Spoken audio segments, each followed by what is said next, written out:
For a preview of the two sessions, let's bring in Victor Gao, who's in Taipei. He's our current affairs commentator. So, Mr. Gao, there's been a lot of curiosity surrounding the future of President Xi Jinping. What will we learn when it comes to his leadership, stability, and the reforms he's putting forth?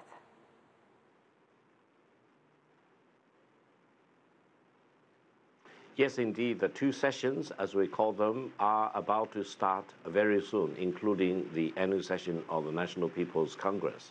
And the Central Committee of the Communist Party of China, at its third plenary session, already submitted major proposals to the NPC for amending the Chinese constitution in such a way that I believe the end result will be ensuring the long-term stability of the top echelon of the Chinese Communist Party leadership, as well as the government leadership for many years, if not for longer, to come in China. And this will be crucially important, not only for China, but also for the rest of the world, because one key pillar for maintaining stability and the transformation in China is to ensure the leadership's effectiveness. And I think this will really contribute to keeping stability at home.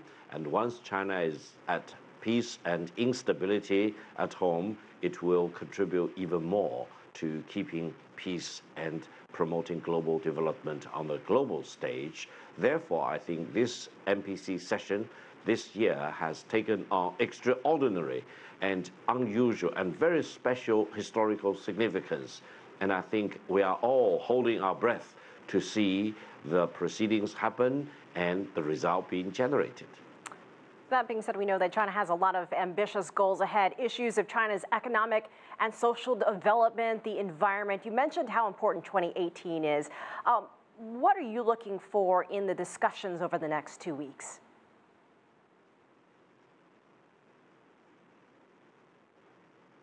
I think there will be several things. One is the formation of the new Chinese government, mostly the State Council, various ministries and other state bodies, including the formal establishment of the State Supervision Ministry, which will be regarded as a very important state organ, and it will not only be established at the state level, but also at various provincial levels, as well as in the cities. So this new supervision system will contribute significantly in the years to come in fighting against corruption of all kinds, but using the new standards. That is, not only in terms of the intra-communist party system of fighting against corruption, but using the same standard to fight against corruption involving all kinds of people, including party members,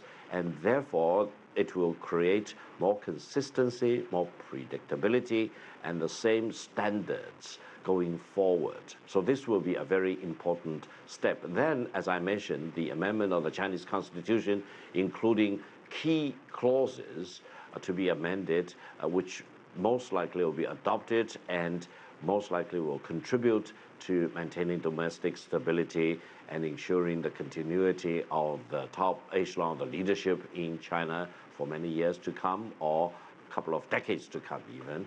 And then I think the various legislation proposals to be adopted by the National People's Congress, which will streamline the government system and organization, creating more efficiency and productivity and cutting down the red tape, for example, and really enable the government system to implement the major decisions to be adopted not only at the National People's Congress, but also, very importantly, adopted already in October 2017 at the 19th Party Congress.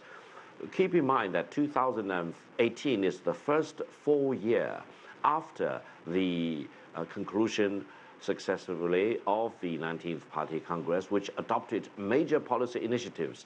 And these policy initiatives need to be implemented in the years to come. And 2018 is the first full year. And therefore, this year will become a very important litmus test for when, how, and how much of all these decisions will be put into action and generate the expected results.